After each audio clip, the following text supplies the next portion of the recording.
প্রিয় ছাত্রছাত্রীরা, আজকে আমি তোমাদেরকে এই ভিডিওর মাধ্যমে ক্লাস 9-এর ভৌতবিজ্ঞানের যে প্রশ্নগুলো দেওয়া হচ্ছে প্রথম পর্যায়ে মূল্যায়নের জন্য 11 নম্বর স্কুল থেকে, সেগুলো আমরা আলোচনা করবো আজকে এই ভিডিওর মাধ্যমে। পেজ নম্বর 269, সেখানে যে সমস্ত প্রশ্নগুলো আছে সমস্ত প্রশ্নের উত্তর আলোচনা করবো আজকে এই ভিডিওর মাধ্যমে। তোমরা শুরু থেকে অবশ্যই দেখবে ভিডিওটা। চ্যানেলে যদি নতুন থাকো অবশ্যই তোমার চ্যানেলকে সাবস্ক্রাইব করে রাখবে পরবর্তী স্কুলগুলো প্রশ্নোত্তর পাওয়ার জন্য, এবং আগে যে স্কুলগুলো ছিল সেগুলোর প্রশ্নোত্তর আমরা আলোচনা করে দিয়েছি, তোমরা প্লেলিস্ট থেকে পেয়ে যাবে, সেগুলো অবশ্যই সেখান থেকে দেখে নিও। আর আজকে আমরা 11 নম্বর স্কুলগুলো আলোচনা করবো, স্কুলের প্রশ্নগুলো, এবং এই প্রশ্নোত্তর পিডিএফ তোমার পরবর্তীতে আমাদের টেলিগ্রাম চ্যানেল থেকে পেয়ে যাবে। ডিসক্রিপশনে আমাদের টেলিগ্রাম চ্যানেলের লিঙ্ক দেওয়া আছে, সেখান থেকে তোমরা টেলিগ্রাম চ্যানেলে যুক্ত হতে পারবে। তাহলে পরবর্তীতে সেখানে তোমরা এই যে প্রশ্নগুলোর পিডিএফ তোমরা সেখান থেকে পেয়ে যাবে। তো আজকে আমরা এই 11 নম্বর স্কুলের প্রশ্নোত্তরগুলো আলোচনা করব। তো প্রথম দেখো যে প্রশ্নগুলো আছে গ্রুপ এর মধ্যে প্রশ্ন 11 নম্বর স্কুলে 8টা এমসিকিউ প্রশ্ন দেওয়া আছে 8 নম্বর। তো একের দাগে বলা হয়েছে সঠিক উত্তরটি নির্বাচন করে পূর্ণবাক্যে লেখো। তো প্রথম প্রশ্ন, প্রদত্ত কোনটি রাশি নয়? তাহলে প্রদত্ত কোনটি রাশি নয়? তো এখানে দেখো, এখানে এটা হলো একটি বুলেট, অপশান এ। তো এই প্রশ্নগুলো তোমরা অবশ্যই একবার তোমাদের ক্লাসে থেকে কনফার্ম হয়ে নিও, হ্যাঁ একবার দেখে নিও প্রশ্নটা, অনেক কটা প্রশ্ন, ঠিক আছে। দ্বিতীয় প্রশ্ন বলা আছে 49.33 গ্রাম ভর মাপতে ন্যূনতম কয়টি বাটখারার প্রয়োজন? তো এটা তোমাদের হবে অপশান বি, অর্থাৎ 9। এরপরে আছে সূর্যের চারিদিকে পৃথিবীর গতি হলো, সূর্যের চারিদিকে পৃথিবীর গতি হলো কি? এটা হবে তোমাদের বৃত্তীয় গতি, অপশান বি। এরপরে আছে একটি কণা আর ব্যাসার্ধের বৃত্তাকার পথের অর্ধেক দূরত্ব অতিক্রম করলে এর সরণ হবে। তাহলে দেখো, একটি আর ব্যাসার্ধের বৃত্তাকার পথের অর্ধেক দূরত্ব অতিক্রম করলে এর সরণ হবে কত? সরণ হবে অপশান ডি, অর্থাৎ 2r। তো দেখো কেন হবে, তাহলে আর ব্যাসার্ধের বৃত্তাকার পথ, তাহলে এটা যদি একটা বৃত্তাকার পথ হয়, তার ব্যাসার্ধ যদি আর হয় এটা, তাহলে কী বলা হয়েছে? বৃত্তাকার পথের অর্ধেক দূরত্ব অতিক্রম করলো। তাহলে ধরো এখান থেকে সে শুরু করলো, করে এভাবে শুরু করলো, এভাবে এই অবধি সে আসলো, অর্ধেক দূরত্ব আসলো, তাহলে তার সরণ কত? তাহলে এখান থেকে এই যেটা, এটা তো তার অতিক্রান্ত পথ, অতিক্রান্ত দূরত্ব এটা, কিন্তু অতিক্রান্ত দূরত্ব যায়নি, সে চেয়েছে কি? সরণ। তাহলে সরণ কোনটা? তার শুরুর পয়েন্ট এবং শেষ পয়েন্টের মধ্যে শর্টেজ ডিস্টেন্স। তাহলে এই শর্টেজ ডিস্টেন্স তো এখান থেকে এই অবধি, তাহলে এটা যদি আর হয়, এটা আর, তাহলে দুটো আর মিলে কী হয়? এটা ব্যাসার্ধ, আর ব্যাসের ডবল হচ্ছে এটা হলো ব্যাসার্ধ, তাহলে ব্যাসার্ধ ডবল হচ্ছে ব্যাস, তাহলে সেটা হবে 2r। এরপরে একটি বস্তুর প্রাথমিক বেগ 0 এবং ত্বরণ 2 মিটার পার সেকেন্ড স্কয়ার হলে 3 সেকেন্ড পরে বস্তুটির বেগ হবে। তাহলে 3 সেকেন্ড পরে বস্তুটির বেগ কত হবে? প্রথম বস্তুটি কী বলা আছে এখানে? সেটা হচ্ছে একটি বস্তুর প্রাথমিক বেগ 0, তাহলে একটি বস্তুর প্রাথমিক বেগ 0, ইউ ইকুয়ালস টু 0, এবং ত্বরণ কত? ত্বরণ এ হচ্ছে 2 সেন্টিমিটার পার সেকেন্ড স্কোয়ার, 3 সেকেন্ড পরে বস্তুটির বেগ হবে। এখানে দেখো কত দেওয়া আছে, 3 সেকেন্ড হলে প্রথমে দেখো 2, তাহলে প্রথম সেকেন্ডে হবে কত? 4 হবে, প্রথম সেকেন্ডে 2, দ্বিতীয় সেকেন্ডে 4, তৃতীয় সেকেন্ডে কত হবে? 6 মিটার পার সেকেন্ড, অর্থাৎ অপশান বি হবে তোমাদের সঠিক উত্তর। দেখো এটা তোমাদের একবার সূত্র দিয়ে তোমাদের অঙ্কটা দেখে দিই, 5-এর দাগের অঙ্কটা। তাহলে দেখো প্রাথমিক বেগ এখানে আমাদের এই 5-এর দাগের অঙ্কটা এখানে তোমাদের করে দেখে দিই, অর্থাৎ এই 5। তো প্রাথমিক বেগ 0, ইউ সমান 0। এরপরে আমাদের ত্বরণ কত বলা আছে? 2 সেন্টিমিটার পার সেকেন্ড স্কোয়ার, আর কি দেওয়া আছে? সেটা হলো কি আমাদের টাইম টি কত দেওয়া আছে? 3 সেকেন্ড, এটা হলো। আর আমাদের বার করতে হবে ভি, অর্থাৎ অন্তিম বেগ আমাদের এটা বার করতে হবে। তাহলে আমরা কি জানি? তো আমরা কি লিখতে পারি? V equals to U plus at, এই সূত্র আমরা এখানে অবলম্বন করব। তাহলে V equals to U plus at, তাহলে সেখানে আমাদের ইউ কত? প্রাথমিক বেগ 0, এ কত? 2, সময় কত? 3, তাহলে এটা হবে কত? 3 দুগুণা 6, তাহলে এটা হবে অন্তিম বেগ কত হবে? 6 সেন্টিমিটার পার সেকেন্ড, তাহলে বি। তো এটা কীভাবে করতে হয় সেটা একটু দেখিয়ে দিলাম, তোমাদের এটা 6 উত্তর হবে। এরপরে প্রশ্ন দেখো দেওয়া আছে পদার্থ কোনটির ব্যাসার্ধ বেশি? পদার্থ কোনটির ব্যাসার্ধ বেশি? তাহলে এখানে কোনটির ব্যাসার্ধ বেশি? Option A.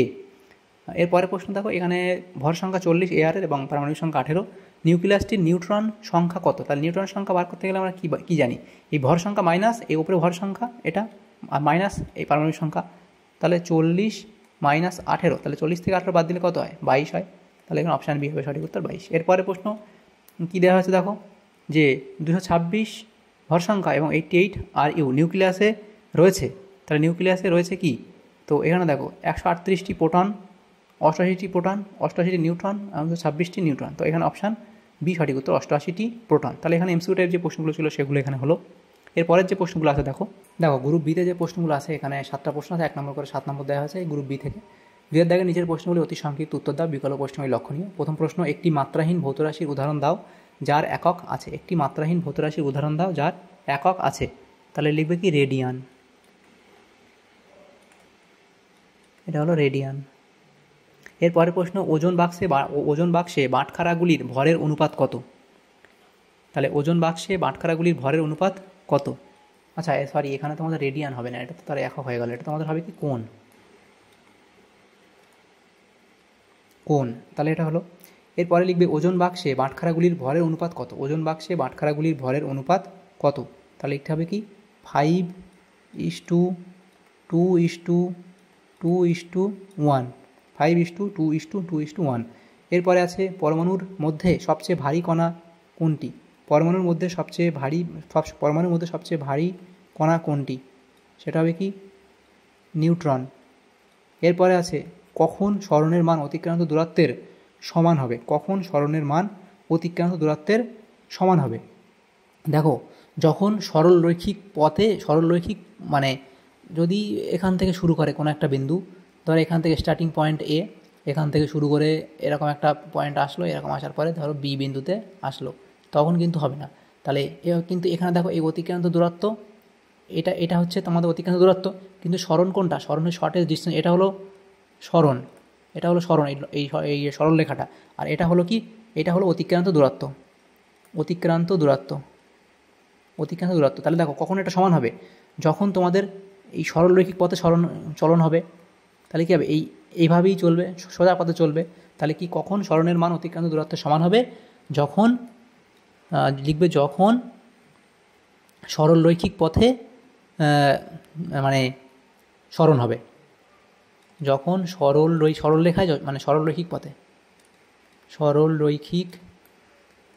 পথে বা সরলরেখা বরাবর চলন হবে, বা সরলরেখা বরাবর চলন হবে, এটা লিখতে হবে। এরপরে 5 দাগের প্রশ্ন কী বলা হয়েছে দেখো, ক্যালসিয়ামের পারমাণবিক সংখ্যা 20, Ca2+ আয়নে ইলেকট্রনের সংখ্যা কত? তাহলে কী হবে? 20 তো আছে এখানে, তাহলে তার থেকে আমাদের কী হবে? ক্যালসিয়ামের পারমাণবিক সংখ্যা 20 এবং Ca2+ আয়ন, তাহলে সেখান থেকে আমাদের 2 ইলেকট্রন বেরিয়ে গেছে, তার জন্য 2+, তাহলে সেখান থেকে 2 মাইনাস করলে কত হবে? আমাদের 18টি ইলেকট্রন। তাহলে ইলেকট্রন সংখ্যা কত? 18। তাহলে এই Ca2+ আয়নে ইলেকট্রন সংখ্যা কত? 18। নিউটনের গতিসূত্র 3টি কী জাতীয় নির্দেশতন্ত্রে প্রযোজ্য? কি জাড্ডীয় নির্দেশতন্ত্র। তো এখানে তোমাদের লিখে দিই, এটা জাড্ডীয়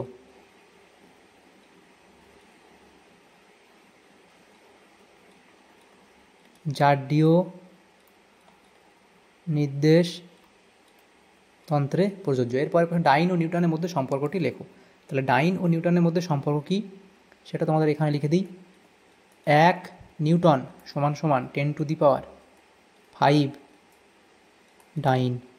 তাহলে এটা 10⁵, 105 নয়, 10⁵ ডাইন। এরপরের প্রশ্ন কি আছে দেখো, গ্রুপ সি এর প্রশ্ন। সেখানে বলা আছে 2 নম্বর করে দেওয়া, 8টা প্রশ্ন 12 নম্বর। তো প্রথম প্রশ্ন এখানে আছে, নিচের প্রশ্নগুলি সংক্ষিপ্ত উত্তর দাও, বিকল্প প্রশ্নগুলি লক্ষণীয়। প্রথম প্রশ্ন 10 দাগের 3 দাগের 100 গ্রাম ভরের একটি নিরেট ধাতব বলকে একটি মাপনী চোঙে থাকা 200 সিসি জলে পুরোপুরি ডুবিয়ে দিলে জলের পাঠ পাওয়া যায় 300 সিসি। ওই বলটির উপাদানের ঘনত্ব কত? তাহলে এই বলটির আয়তন আগে বার করতে হবে আমাদের, তারপর তার উপাদানের ঘনত্ব বার করতে হবে। দেখো এটা কী করে করবো আমরা, যে এই 1 দাগে অঙ্কটা ছিল 100 গ্রাম ভরের একটি নিরেট ধাতব বলকে একটি মাপনী চোঙে থাকা 200 সিসি জলে পুরোপুরি ডুবিয়ে দিলে জলতলের পাঠ পাওয়া যায় 300 সিসি। ওই বলটির উপাদানের ঘনত্ব কত? তাহলে দেখো এখানে ঘনত্ব সমান কী লিখতে পারি আমরা? ভর বাই আয়তন। তাহলে বলের এখানে যে তথ্য দেওয়া আছে তথ্যগুলো, সেটা বলটির ভর m 100 গ্রাম এবং জলতলের পরিবর্তন কি? শুরুর জলতল ছিল 200 সিসি, চূড়ান্ত জলতল 300 সিসি। তাহলে সুতরাং বলটি সরানো জল, তাহলে বলটি কতটা জল সরিয়েছে? তাহলে প্রথমে ছিল 200, পরে হয়েছে 300, তাহলে আমাদের কী হবে? 300 থেকে 200 বাদ দিলে 100 সিসি হচ্ছে, এরা হচ্ছে বলটির আয়তন। তাহলে ঘনত্ব সমান কি? ভর বাই আয়তন। তাহলে ভর কত? 100 গ্রাম বলা হয়েছে এবং আয়তন কত এখানে বেরিয়েছে? 100 গ্রাম। তাহলে ভাগ করলে 1 গ্রাম পার সিসি। তাহলে এর উপাদানের ঘনত্ব কত? 1 গ্রাম পার সিসি। এরপর 2 দাগের প্রশ্ন, সাধারণ তুলাযন্ত্রের সুবিধার শর্তগুলি লেখো। তাহলে সাধারণ তুলাযন্ত্রের সুবিধার শর্ত, এখানে এই 3টে সুবিধার শর্ত লেখা আছে, লিখে নেবে। এরপরে প্রশ্ন 3 দাগে ছিল, চলন্ত বাস হঠাৎ থেমে গেলে যাত্রীরা সামনের দিকে ঝুঁকে পড়ে কেন? লিখবে চলন্ত গাড়ি থেকে নামার সময় যাত্রীর সমস্ত দেহ গতিশীল থাকে। গাড়ি থেকে নামার সঙ্গে সঙ্গে যাত্রীর পা মাটির সংস্পর্শে এসে স্থির হয়, কিন্তু দেহের ঊর্ধ্বাংশ গতিজাড্যের জন্য সামনের দিকে এগিয়ে যায়। তাই হুমড়ি খেয়ে পড়ার ভয় থাকে, কিন্তু পিছন দিকে হেলে নামলে দেহের ঊর্ধ্বাংশ কিছু দূর এগিয়ে স্থির অবস্থায় আসে, তাই হুমড়ি খেয়ে পড়ার ভয় থাকে না। তাই চলন্ত গাড়ি থেকে নামার সময় যাত্রীকে পিছন দিকে হেলে নামতে হয়। এরপরে দেখো, আচ্ছা এখানে তো আমাদের পিছন দিকে হেলে নয়, এটা সামনের দিকে হবে, তো উল্টো হয়ে গেছে লেখা, এটা হবে সামনের দিকে, সামনের দিকে ঠিক করে নিও। কই গেল এখানে, এটা সামনের দিকে হবে, সামনের দিকে হেলে নামতে হবে, যাত্রীকে সামনের দিকে হেলে নামতে হয়, এটা সামনের দিকে ঠিক করে নিও। এরপরে প্রশ্ন 4 দাগের প্রশ্ন, ঘন্টায় 36 কিলোমিটার বেগে চলমান একটি গাড়ি থামাবার জন্য ব্রেক কষা হলো। গাড়িটির মন্দন যদি 5 মিটার পার সেকেন্ড স্কয়ার হয়, তবে গাড়িটি থামাতে কত সময় লাগবে? তো এখানে আমাদের প্রাথমিক বেগ ইউ আমাদের কি দেওয়া আছে, সেটা হচ্ছে 36 কিলোমিটার পার সেকেন্ড দেওয়া আছে। তো এটা থেকে আমরা মিটার পার সেকেন্ডে নিয়ে যাব। তাহলে মিটার পার সেকেন্ডে নিয়ে যেতে গেলে কী হবে, 36কে আমরা গুণ করবো 1000 দিয়ে, এবং নিচে এটা হবে সেকেন্ড হচ্ছে কত, হচ্ছে 3600। তাহলে একটা জিরো বেশি লেখা হয়ে গেছে এখানে। তাহলে এ হলো, এখান থেকে এটা হলে আমাদের 10 মিটার পার সেকেন্ড আসবে। এরপরে যেটা হবে, আমাদের সময় কত বলে আছে এখানে গাড়িটি যদি 5 মিটার পার সেকেন্ড স্কয়ার হয়, গাড়িটির মন্দন অর্থাৎ এ হচ্ছে মন্দন যদি 5 মিটার পার সেকেন্ড স্কয়ার হয়, মাইনাস হবে মিটার পার সেকেন্ড স্কয়ার যদি হয়, তাহলে আমাদের কি বলা হয়েছে যে মন্দন হতে মাইনাস দিলাম, স্লো করা হবে বলে, তবে গাড়িটি থামাতে কত সময় লাগবে, টি আমরা জানি না, টি আমাদের বার করতে হবে। তাহলে দেখো আমরা আমাদের যে এটা কি করে বার করব দেখো, এবং অন্তিম বেগ কত, যখন গাড়িটা থেমে যাবে তাহলে অন্তিম বেগ কত হবে, 0 হবে। তো এর ইউ হলো প্রাথমিক বেগ, ভি হলো অন্তিম বেগ, টি সময়, এ হচ্ছে ত্বরণ বা মন্দন। তাহলে দেখো আমাদের লাস্ট যখন গাড়ি থেমে যাবে তাহলে আমাদের ভি হবে কি 0। তাহলে আমরা কোন সূত্র এখানে বসাবো, এই সূত্র বসাবো আমরা, V equals to U plus at, এই সমীকরণে বসাবো। তাহলে এই সমীকরণে যদি বসাই তাহলে ভি এর মান কত, 0 সমান সমান ইউ কত 36 কিলোমিটার পার, এই 36 কেন, এটা হবে 10 আসবে শেষে, 10 মিটার পার সেকেন্ড, এটা হলো 10 মিটার পার সেকেন্ড হলো ইউ, প্লাস এখানে এ কত, এ এর মান কত -5 metre per second square, into t কত, টি আমরা জানি না, টি এরম থাকলো। তারপরে প্রশ্ন 0 সমান সমান 10 মাইনাস 5t, নেক্সট লাইন, তাহলে -5t সমান সমান -10, অতএব টি সমান সমান কত, মাইনাস মাইনাস কেটে দিলাম, এবং 10/5, তাহলে সমান সমান কত 2, তাহলে 2 সেকেন্ড। তাহলে টি এর মান কত হবে, সময় কত 2 সেকেন্ড। তাহলে গাড়িটি থামতে কত সময় লাগবে, 2 সেকেন্ড লাগবে।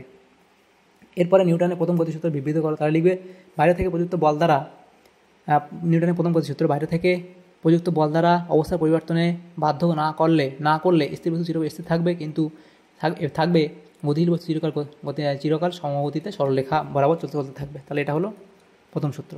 দ্রুতি ও বেগের মধ্যে দুটি পার্থক্য, তাহলে দ্রুতি এবং বেগের মধ্যে সংজ্ঞা, রাশির প্রকৃতি, চিহ্ন, এগুলোর মধ্যে পার্থক্য তোমরা লিখে দেবে যে কোনো দুটো, এখানে 4টে দেওয়া আছে, দুটো লিখলেই তোমাদের এখানে হয়ে যাবে, এই অবধি দেওয়া আছে। এরপরে প্রশ্নগুলো দেখো, 6 দেখো, রাদারফোর্ডের পরমাণু মডেলে দুটি ত্রুটি লেখো। তার রাদারফোর্ডের পরমাণু মডেলের সীমাবদ্ধতা অর্থাৎ ত্রুটি 3টে দেওয়া আছে, যে কোনো দুটো লিখবে। এরপরে ক্লোরিনের আইসোটোপ, এই দুটো হওয়া সত্ত্বেও ক্লোরিনের পারমাণবিক ভর এত কেন, সেটাই অবধি লেখা আছে, লিখে নেবে তোমরা, করে নিও এটা। এরপরে প্রশ্ন দেওয়া আছে দেখো, অথবা দিয়ে প্রশ্ন, আইসোবার কাকে বলে? যেসব মৌলের ভর সংখ্যা সমান কিন্তু পারমাণবিক সংখ্যা ভিন্ন তাদের আইসোবার বলে। যেমন উদাহরণ তোমরা দেবে, এতে ভর সংখ্যা সমান কিন্তু পারমাণবিক সংখ্যা দেখো আলাদা, উদাহরণ দাও, উদাহরণ দেবে। এরপরে পরমাণু নিউক্লিয়াসের বৈশিষ্ট্য, তো এখানে দেখো পরমাণু নিউক্লিয়াসের 6টা বৈশিষ্ট্য দেওয়া আছে, লিখে দেবে। এরপরে প্রশ্ন দেওয়া আছে দেখো গ্রুপ ডি, তাহলে গ্রুপ সি কমপ্লিট। গ্রুপ ডিতে যে প্রশ্নগুলো আছে দেখো 3 নম্বর করে দেওয়া, প্রত্যেকটা প্রশ্ন 3টে প্রশ্ন উত্তর করতে হবে, 9 নম্বর দেওয়া হয়েছে। তো 4 দাগের প্রথম প্রশ্ন, নিচের প্রশ্নগুলো উত্তর দাও, বিকল্প প্রশ্নগুলি লক্ষণীয়। প্রথম প্রশ্ন, বোরের পরমাণু মডেলের স্বীকার্যগুলি লেখো। তাহলে বোরের পরমাণু মডেলের স্বীকার্যগুলি তোমরা এখানে লিখবে। এরপরে আছে সমীকরণ প্রতিষ্ঠা করে, এটা তোমরা S equals ut plus half at square, এটা বই থেকে তোমরা করে নিও। এরপরের প্রশ্ন 3 দাগের প্রশ্ন, সেখানে এম ও এম, আচ্ছা ক্যাপিটাল এম ও স্মল এম দুটি বল পরস্পরের দিকে যথাক্রমে ইউ ও ভি বেগ নিয়ে অগ্রসর হয়ে ধাক্কা খেলো ও পরস্পর যুক্ত হলো, সংঘর্ষের পর তাদের বেগ কত? তো এই অঙ্কটা কী করে করবে দেখো, তাহলে এখানে দেখো আমরা কীভাবে অঙ্কটা করবো, আমরা এই সূত্র অবলম্বন করবো, যেখানে মোট প্রাথমিক ভরবেগ সমান সমান মোট চূড়ান্ত ভরবেগ, এটা হবে আমাদের, এটা হলো আমাদের সূত্র, এটা আমরা অবলম্বন করবো। তাহলে মোট প্রাথমিক ভরবেগের সংরক্ষণ সূত্র, মোট প্রাথমিক ভরবেগ মোট প্রাথমিক ভরবেগ, আচ্ছা মোট প্রাথমিক ভরবেগ সমান সমান মোট চূড়ান্ত ভরবেগ, এটা হবে আমাদের সংরক্ষণ সূত্র অনুযায়ী। তো এবং দেখো তাহলে আমাদের প্রাথমিক অবস্থায় এম ও এম দুটো বল এবং যথাক্রমে এই দুটো বেগ দেওয়া হয়েছে, তাহলে প্রাথমিক অবস্থায় এম ও এম হয় যথাক্রমে ভি ও ভি হয়ে চলে, তাই মোট প্রাথমিক ভরবেগ। তাহলে দেখো এখানে আমাদের তাহলে অতএব প্রথম ভরবেগ কত হবে, প্রথম মোট ভরবেগ, প্রথম মোট ভরবেগ বা প্রাথমিক মোট ভরবেগ তোমরা লিখবে। তো এই এম প্রাথমিক ভর কি, ক্যাপিটাল এম, আর প্রথমটার বেগ কি ইউ, স্মল ইউ, তাহলে এটা হলো। আর এটা কি ছিল, এই সেকেন্ড বলটার জন্য কি ছিল স্মল এম, এটা হলো ভর, আর বেগ কত ছিল ক্যাপিটাল, এখানে তোমরা এইটা ক্যাপিটাল ভি, আচ্ছা ক্যাপিটাল ভি নয় এটা স্মল ভি, এই যে ভি বেগ নিয়ে এম ভি, তাহলে মোট প্রথম মোট ভরবেগ এত। এবং দেখো এবার সংঘর্ষের পরে কি হবে, সংঘর্ষের পরে আমাদের চূড়ান্ত মোট ভরবেগ, তাহলে সংঘর্ষের পর তারা পরস্পর যুক্ত হয়ে যাবে, তাই এটি একক বস্তু হিসেবে আমাদের আর একটা বেগে চলবে, সেটা আমরা ধরে নিলাম ভি বেগে চলবে। তাহলে দেখো সংঘর্ষের পর এই দুটো, অর্থাৎ লিখতে হবে যে অতএব সংঘর্ষের পর এরা কি পরস্পর যুক্ত হবে, এরা পরস্পর যুক্ত হবে, অর্থাৎ মোট ভর কত হবে, অর্থাৎ তখন মোট ভর কত হবে আমাদের এই capital M plus small M হবে মোট ভর। আর যে বেগ হবে কি, আর বেগ একটা হবে, সেই বেগটাই আমাদের বার করতে বলা হয়, তাদের বেগ কত হবে, আর বেগ মনে করি এটা ক্যাপিটাল ভি। তো এটা হলো। তাহলে দেখো এবার তাহলে গতির সংরক্ষণ সূত্র অনুযায়ী অতএব, আচ্ছা এটা হবে তাহলে এই শেষে চূড়ান্ত ভরবেগ কত,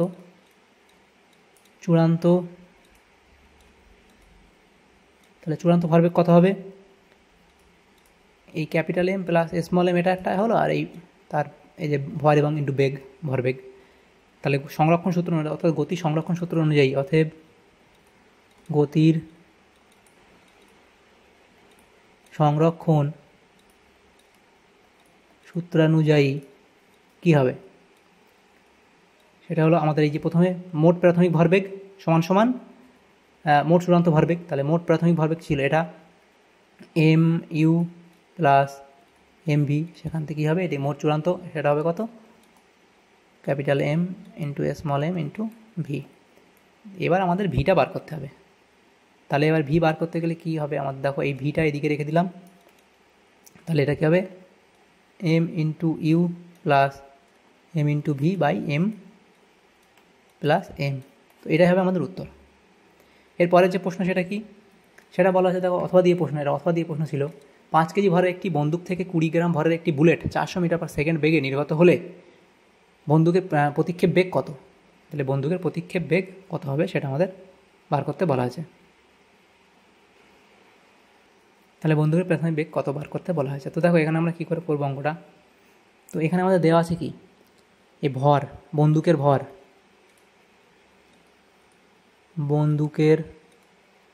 ভর, এটা আমরা ক্যাপিটাল এম ধরে নিলাম, সেটা 5 কেজি। আর বুলেটের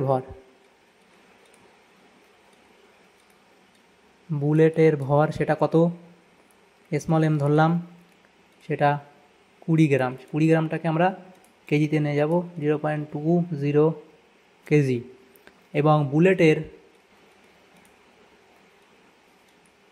বুলেটের বেগ সেটা আমরা ধরলাম ভি, এটা বলে 400 মিটার পার সেকেন্ড। আর বন্দুকের প্রতিক্ষেপ বেগ কত, বন্দুকের প্রতিক্ষেপ বেগ আমরা সেটা জানি না, সেটা আমরা ভি এটা আমরা ক্যাপিটাল ভি ধরে নিলাম, এটা স্মল ভি, ঠিক আছে, এটা স্মল ভি। আচ্ছা ক্যাপিটাল বন্দুকের বেগ, হ্যাঁ ক্যাপিটাল ভি ধরি, নাহলে সমস্যা হবে, অন্য চিহ্ন ধরা যাবে, তো এটাই থাক।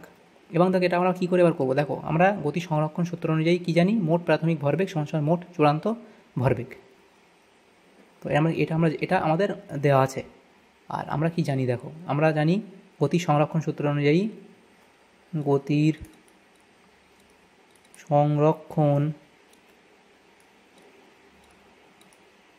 সংরক্ষণ সূত্রানুযায়ী কী হয়, মোট প্রাথমিক, আগে একটা অঙ্ক ছিল এরকমই, মোট প্রাথমিক ভরবেগ সমান কি, মোট চূড়ান্ত ভরবেগ, এটা হলো। এবার দেখো যেহেতু প্রাথমিক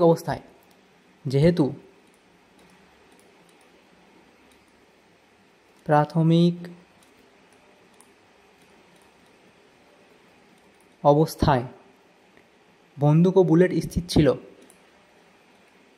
বন্দুক ও বুলেট স্থির ছিল, তাই মোট প্রাথমিক ভরবেগ কী হবে, শূন্য হবে। মোট প্রাথমিক ভরবেগ সমান কত হবে, শূন্য। কারণ কি, দেখো আমি তোমাদের বলে দিই এখানে একবার। তো প্রাথমিক ভরবেগ এটা ছিল এম, এটা বন্দুকের ভর, বন্দুকের প্রাথমিক গতি কত, জিরো, তাহলে এম ইন্টু বেগ জিরো হবে, তাহলে সেখানে জিরো হলো। বুলেটের গতি ছিল এম, এই বুলেটের ভর এম এবং এর গতি ছিল কত, জিরো, তাহলে এটা হলো এম ইন্টু মানে ভর ইন্টু বেগ জিরো, তাহলে দুটো জিরো মিললে তার জিরোই হবে, তাহলে প্রাথমিক ভরবেগ কত হবে, জিরো, এবং চূড়ান্ত ভরবেগ কত হবে সেটা আমাদের লিখতে হবে। তাহলে হলো এটা হলো। তাহলে সেক্ষেত্রে আমরা কী লিখবো, তাহলে প্রাথমিক ভরবেগ কত, জিরো, সমান কত, মোট চূড়ান্ত ভরবেগ। তাহলে মোট চূড়ান্ত ভরবেগটা কত, বন্দুকের ভর ইন্টু বন্দুকের ভর ইন্টু বন্দুকের বেগ, আর ভি ধরেছি, তাহলে capital M into V plus এইদিকে এই যে বুলেটের ভর কত, 0.020 কেজি, এটা হবে। আচ্ছা নাহলে আমরা এটা লিখে আগে, এম ইন্টু কি, স্মল ভি, পরের লাইনে এম ভি প্লাস 0.2 এবং আচ্ছা পুরোটাই 0.20 ইন্টু এখানে আমাদের কথা হবে, এই ভি এর মান কত, 400 metre per second, 400 metre per second, এটা হলো। এটা আমরা এখানে লিখতে পারলাম।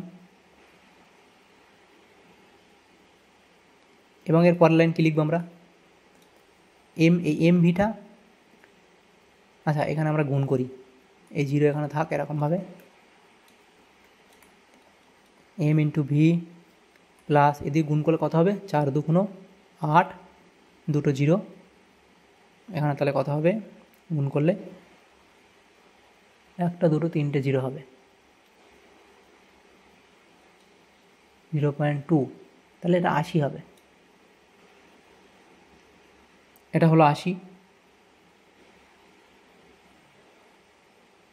এর পরের লাইন কি লিখব, 0 = এম, এখানে আমার এম এর মান কত, 5, তাহলে 5v প্লাস 80, পরের লাইনে মাইনাস 5v = 80, অতএব ভি সমান কত, -80/5 হয়ে যাবে, -5 হবে। এবার ভি সমান কত হবে, এটা ক্যাপিটাল ভি, সেটা হবে কত, এটা ভাগ করলে -1 আচ্ছা 1 পয়েন্ট, এখানে কোনো একটা ভুল হয়েছে, কোনো গুণ দাঁড়াও, এটা 0.20 ইন্টু 400, তাহলে 4 2 8, 4 2 8, একটা দুটো জিরো, তাহলে পয়েন্টের জন্য দুটো জিরো হয়ে গেলে, আচ্ছা 8 হবে, এটা 80 নয়, 8 হবে। তাহলে এটা আমাদের কত হবে, ভাগ করলে 1.5 1 5 1 5 6 30, 1.6 মিটার পার সেকেন্ড, এরকম একটা কিছু হবে। তাহলে বন্দুকের প্রতিক্ষেপ বেগ কত হবে, 1.6 6 মিটার/সেকেন্ড। তাহলে এবং এটা কোন দিকে হবে, যেদিকে বন্দুকের প্রতিক্ষেপ বেগ কোন দিকে হবে, যেহেতু ঋণাত্মক চিহ্ন এসছে তার কারণ কি, মানে বন্দুকের গুলি যেদিকে যাবে তার বিপরীত দিকে এই প্রতিক্ষেপ বেগটা হবে। তাহলে বন্দুকের গুলি যদি, এটা যদি বন্দুক হয়, তার গুলি যদি এদিকে যায়, তাহলে এর প্রতিক্ষেপ বেগটা কী হবে, এদিকে হবে প্রতিক্ষেপ বেগ, ওই জন্য মাইনাস প্রতিক্ষেপ বেগ। তাহলে দেখো এখানে আমাদের যে সমস্ত প্রশ্নগুলো ছিল সমস্ত প্রশ্ন উত্তর আলোচনা করে দিলাম, একটা প্রশ্ন বাদ দিয়ে, ওই s=ut+12t²। তাহলে তোমাদের যদি সামান্যতম উপকার এসে থাকে ভিডিওটা, অবশ্যই লাইক করবে, বেশি বেশি করে বন্ধুদের সাথে শেয়ার করবে। আর তোমাদের যদি সামান্যতম উপকার এসে থাকে ভিডিওটা, অবশ্যই লাইক করবে।